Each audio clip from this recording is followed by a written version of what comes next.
안녕하세요. 저는 경기도 쪽에 살고 있는 30대 여성입니다. 우리가 흔히 하는 말 중에 세상 정말 좁다는 말 많이들 하잖아요.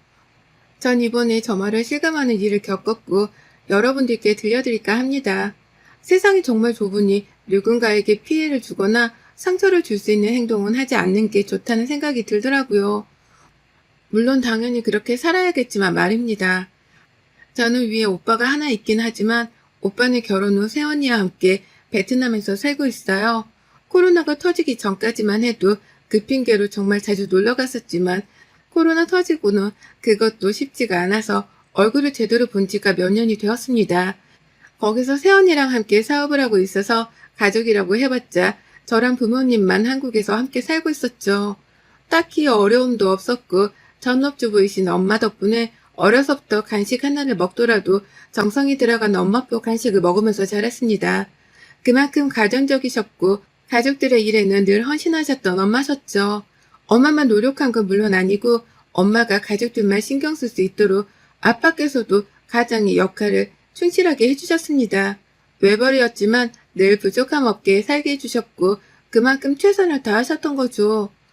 화목하고 금전적 부족함도 없던 저희 집안의 막내딸이던 제가 나이가 들면서 점점 결혼 정년기가 다가오니 부모님의 관심을 집중받게 되었습니다. 엄마께서는 시집 못 보내겠다고 가지 말라고 하셨지만 아빠께서는 적절한 나이라면 이제 시집가도 좋을 것 같다고 말씀을 하셨죠.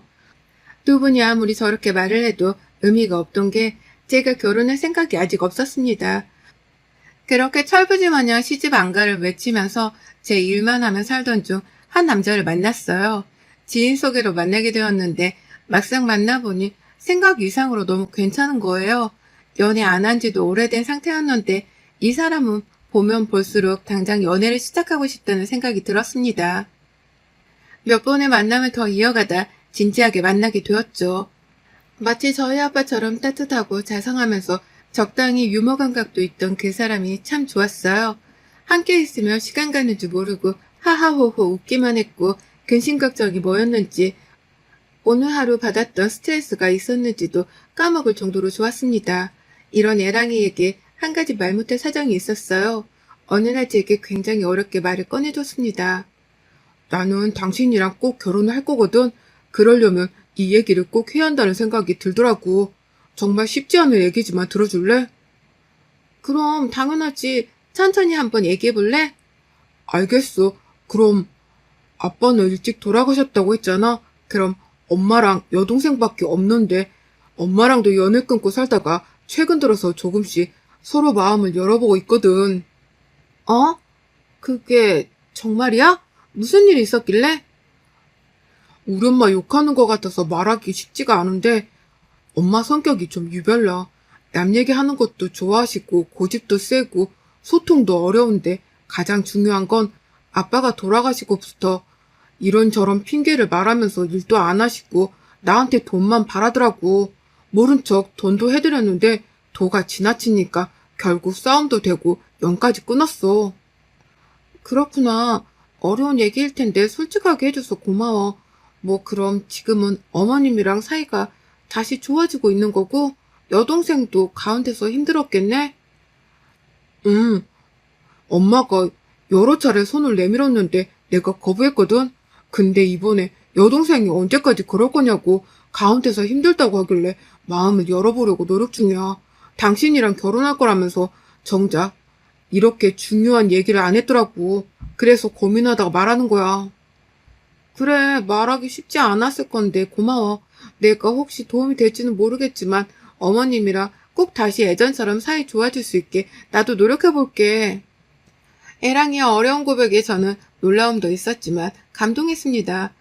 내용만 딱 봐도 이건 본인 얼굴에 침 뱉길 수준이기에 말하기가 쉽지 않잖아요. 그런데 제게 이런 얘기를 고백해주는 걸 보니 이 사람이 정말 내게 진심이구나 싶었습니다. 그 이후 대면대면한 시무와 애랑이를 위해 노력했어요. 이 둘의 사이가 좋아져야 제가 편할 것 같았습니다. 그리고 시모의 성격 때문에 연까지 끊었던 애랑이기에 혹여나 결혼 후 저를 괴롭히거나 시집살이를 시키면 미련도 없이 뒤도 돌아보지 않고 연 끊을 거라는 말을 또 하곤 했죠. 그런 모습을 보면 정말 얼마나 징글징글하게 당한 건가 싶었습니다. 전 애랑이에게 먼저 시모를 보고 싶다고 권유를 했고 시모와 저희 두 사람은 만났어요. 처음 인사를 드리기도 하고 이 둘 사이도 어색하기에 정말 숨막히는 어색함이 있었죠. 그치만 그럴수록 더 밝게 아무렇지 않게 행동을 했고 약간 푼수처럼 이 둘 사이를 회복하기 위해 노력했습니다. 안녕하세요 어머님. 저는 최수민이에요. 나와주셔서 너무 감사해요. 뭘 그래? 둘이 데이트하는데 늙은이 초대해준 게 고마운 일이지. 알겠지만 우리 석훈이랑 나랑은 사이가 대면대면 하거든. 근데 그걸 또 사이좋게 만들어준다고 이렇게 노력을 해주니 내가 고맙지. 아유 아니에요. 고마우실 거 하나 없으세요. 그냥 앞으로도 이렇게 자주 만나면서 맛있는 것도 먹고 좋은 것도 보고 그러면 좋을 것 같아요. 그래 뭐 그래도 좋지. 어머님 여기 세트 메뉴가 인기가 좋다고 하더라고요. 그래서 그걸 먹는 게 좋을까요? 아니면 어머님이 따로 눈길 가는 메뉴가 있으세요? 이미 메뉴 다 정해놓고 눈길 가는 메뉴가 있냐고 물어보면 뭐라고 대답해야 하나? 난감하네 나 참. 뭐 요즘 아가씨들 다 그런가 봐. 엄마 그렇게 말을 해? 이럴 줄 알았어. 그런 식으로 말할 거면 그냥 이 사람 보지 마. 엄마가 혹시 메뉴 고르는 거 어려워할까봐 세트 메뉴가 제일 인기가 많다고 알려준 거잖아. 근데 그거 말고 따로 먹고 싶은 게 있는지를 물어본 거고 배려를 해주는 건데 뭐가 그렇게 마음에 안 들어서 비꼬면서 말을 해? 너는 또 나한테만 뭐라고 하냐? 나도 내가 느낀 그대로를 말한 거야. 이미 메뉴를 세트 메뉴 먹으라고 정한 것 같은데 뒷말을 뭐하러 하냐? 뭐 이런 뜻이지. 내가 그런 말도 못하냐? 결국 이 모자관계는 이날도 싸움이 일어났고 쉽지는 않다는 걸 느꼈습니다. 별것도 아닌 걸로 마치 서로를 공격하기 위해 기다리고 있는 것처럼 보였고 뭐 하나 걸리기만 하면 딱 걸렸다는 느낌으로 서로 헐뜯었죠. 이런 모습이 너무 충격적이고 낯설기도 해서 마음이 헷갈리고 많이 무겁더라고요. 저희 집안 모습과는 너무 다르니까요. 애랑이만 봤을 때는 절대 놓치면 안 될 사람인데 시모를 봤을 때는 꼭 놓쳐야 할 사람이 돼버리니 혼란스러웠습니다. 그럼에도 시간이 흘러갔고 전 제가 해볼 수 있는 건 우선 해보기로 했죠. 시모와 애랑이의 관계 회복을 위해 그 이후에도 아랑곳하지 않고 저희 데이트할 때 몇 번씩 시모를 더 모셔서 함께 했습니다. 정말 예쁜 카페도 모시고 가고 맛있는 맛집이나 여행을 함께 모시고 간 적도 있었어요. 그럴 때마다 시모는 말씀하셨죠. 세상 참 좋아졌다. 커피 한 잔 먹으러 왔는데 무슨 외국에 온 것 같네. 요즘 사람들은 이런 곳에서 데이트를 하는구나. 어머님 여기 분위기 괜찮죠? 제가 딱 어머님이 좋아하실 것 같아서 오늘은 여기다 하고 모시고 왔어요. 그래 분위기 너무 좋고 만족스럽네. 이놈 자식은 저만 좋은 곳 다녔네. 그래 수민이 아니었어? 난 이런 곳이 있는 줄도 모르고 죽었겠어. 좋으면 좋다고 하시지 왜 또 말씀을 그렇게 해? 좋다고 했잖니. 내가 언제 싫다고 했어? 너무 좋으니까 어이없다는 뜻이지. 너는 무슨 말만 하면 그렇게 예민하게 반응하고 그러니? 어? 내가 그렇게 싫어? 어디 말을 해봐라. 아, 정말 또 왜 그래요? 분위기 좋은데 망치지 말고 그냥 이따가 가죠. 봐라 수민아, 얘가 날 이렇게 무시하는데 나라고 기분이 좋겠어? 이러니 아무리 폐합한 낳은 자식놈이라고 해도 나도 싫은 거야. 나도 사람이고 감정, 기분이 다 있는데 왜 나를 못 잡아먹어서 안달이냐고. 어머님 진정하세요. 당신도 그만해. 저 솔직히 말할게요. 두 분 관계가 좋아지길 바라는 순수한 마음에 노력을 많이 하고 있는데 매번 이런 식으로 서로 헐뜯기만 하시면 저 정말 힘들어요. 적어도 제가 노력하는 게 보이시면 두 분도 서로에 대해 노력 좀 해주세요. 결국 솔직한 심정을 내비추니 그때서야 시무와 애랑이는 조용해졌습니다. 솔직하게 말하고 나면 속이 시원할 거라고 생각을 했는데 막상 그렇지도 않았어요. 오히려 뭔가 더 저들 관계에 끼어들기 싫어졌고 알아서 하게 냅둘까 싶었습니다. 저도 사람인지라 지친 거죠. 막말로 저들끼리는 저렇게 난리인데 제가 뭐라고 나서서 이러고 있나 막 그런 생각이 자꾸만 들었습니다. 복잡한 마음에 생각이 많았는데 하필 이때 집에 문제도 터졌어요. 멀쩡하시던 아빠께서 갑자기 쓰러지셨고 뇌 쪽에 문제가 생겨 수술까지 받아야 했습니다.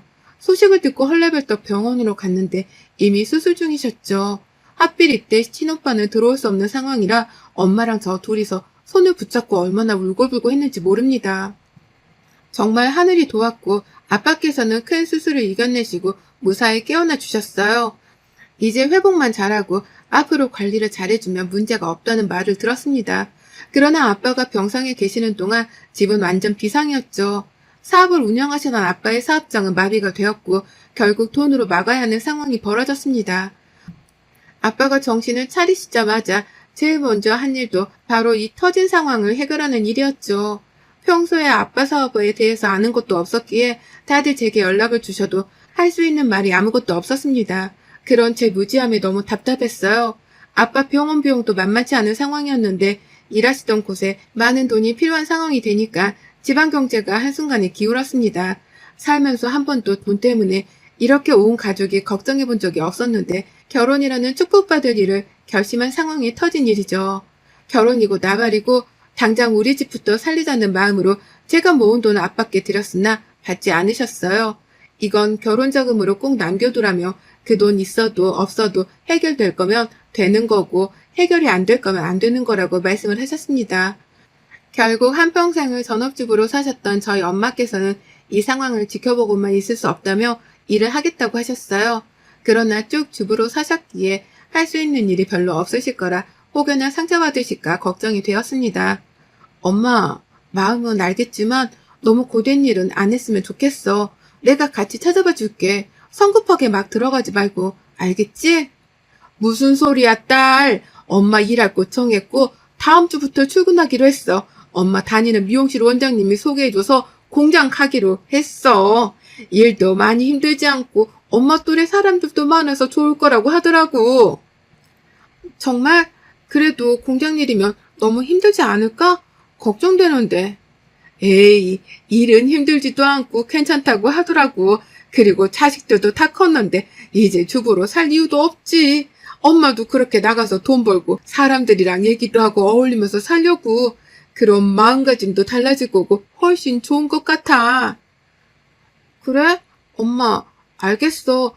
대신 생각보다 일이 너무 힘들면 바로 그만두고 다른 곳 알아보기다. 억지로 참고 하지 말고. 엄마께서는 단골 미용실 원장님의 추천으로 공장에 취직을 하게 되셨습니다. 아무리 일이 힘들지 않다고 한들 전업주부로만 살다가 사회생활을 몇십 년 만에 하시는 거라 너무 걱정되더라고요. 아마 사회초년생 때 첫 출근을 하던 저를 지켜보는 엄마의 심정이 이러지 않았을까 싶습니다. 안 하던 일을 시작하고 힘든 걸 알기에 칼퇴를 하고 곧장 집으로 와서 저녁도 준비하고 집안일도 하면서 엄마의 수고를 덜어주려고 노력했습니다.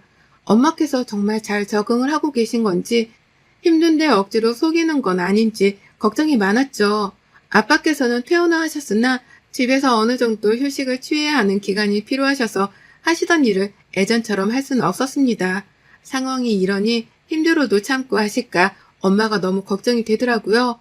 이런 표현이 조금 그렇지만 물가에 내놓은 아이를 기다리는 심정으로 매일 엄마가 퇴근하시길 기다렸습니다.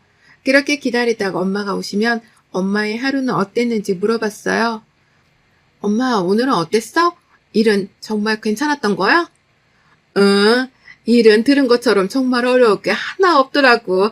그래서 괜찮아. 대화가 잘 통하는 사람들도 있어서 같이 밥도 먹고 그러고 있어. 아, 정말 다행이네. 그래도 중간에라도 너무 힘들면 꼭 그만둬야 해. 알겠지? 딸이 엄마 걱정해주는 거 너무 고마운데 이제 마음 놓고 너도 예전처럼 너 인생 살아. 엄마는 자식 둘이나 낳고 키운 강한 엄마니까 걱정 말고. 내가 좀 유난 떨기는 했지? 그냥 나는 엄마가 힘들고 상처받고 그런 게 싫어서 자꾸만 물어보고 또 물어보고 그랬던 것 같아. 힘들어도 엄마가 이기고 견뎌내야 할 몫이니까 너무 걱정 마.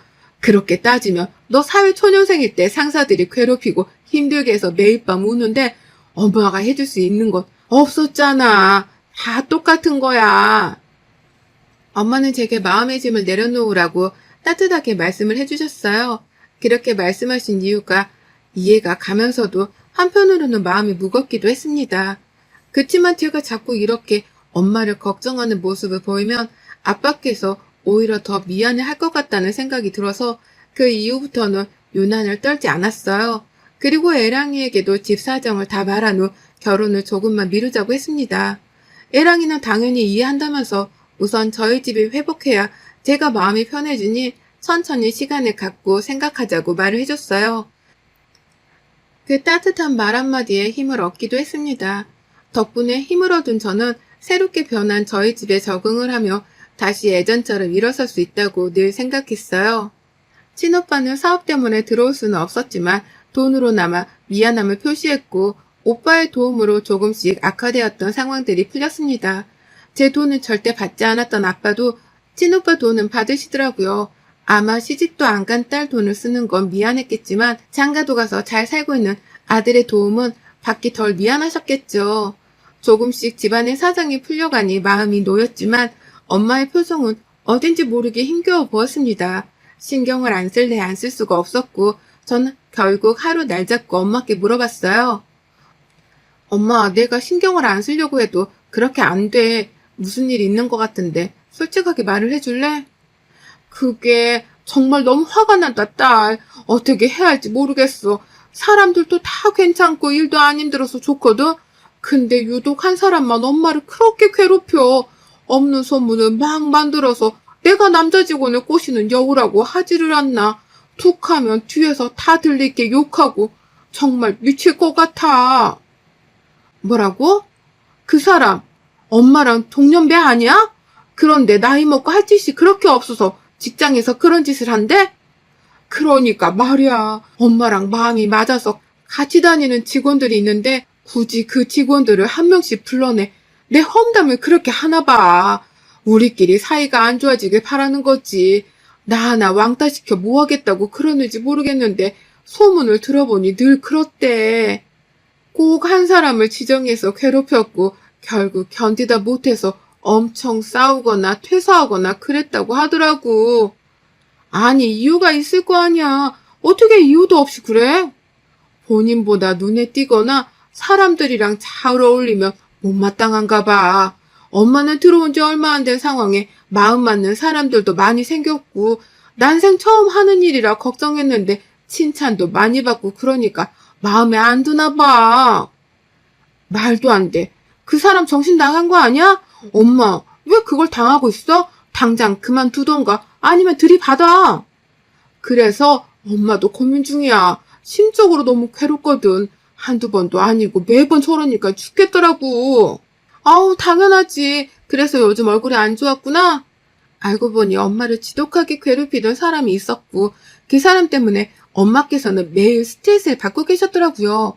이 얘기를 듣고 나니까 가슴이 찢어질 듯 아팠습니다. 그 텃세를 부리다 못해 없는 얘기까지 지어내서 한다는 말을 들으니 그 억울함이 어느 정도일지 상상이 되지도 않았어요. 그래도 엄마께서는 끝까지 버틸 거라며 퇴사를 하는 건 그 사람에게 지는 거라 그렇게 하고 싶지도 않다고 했고 전 그런 엄마를 묵묵히 응원하고 얘기를 들어주는 거 말고는 해줄 수 있는 게 없었습니다. 그러던 중 하루는 엄마께서 누가 봐도 많이 운 듯한 모습으로 퇴근을 하셨어요. 놀란 마음에 엄마께 왜 그러냐고 물었습니다. 엄마 뭐야? 왜 그래? 무슨 일이야? 딸, 엄마 그냥 다 뒤집고 그만뒀어. 그 여자는 사람도 아니야 정말. 알고 보니 그 여자가 저희 엄마의 심기를 제대로 건드렸더라고요. 저희 아빠가 편찮으신 걸 알고 그 여자는 남편은 쓸모가 없어져서 집에 나몰라라 두고 남자 많은 공장에 와서 하나 꼬셔가려고 취업을 했다는 소문을 내고 다닌 거죠. 건드리면 안 될 것까지 건드렸고 결국 폭발한 엄마께서는 그 여자와 머리채까지 흔들며 싸웠다고 합니다. 퇴사를 한 엄마는 집에서도 많이 우셨고 아픈 시간을 곁을 지켜드리며 함께 보냈어요. 그 이후 어느 정도 집안 사정도 풀렸고 엄마가 또 상처받는 게 싫어서 그냥 일을 하지 말라고 했습니다. 엄마는 집에서 휴식을 취하시며 지인들을 만나니 그때의 충격과 공포에서 벗어난 듯 보였고 이때 미루던 결혼을 하게 되었죠. 이것저것 준비를 하고 드디어 태망의 상견례 날이 다가왔고 떨리는 마음으로 갔습니다.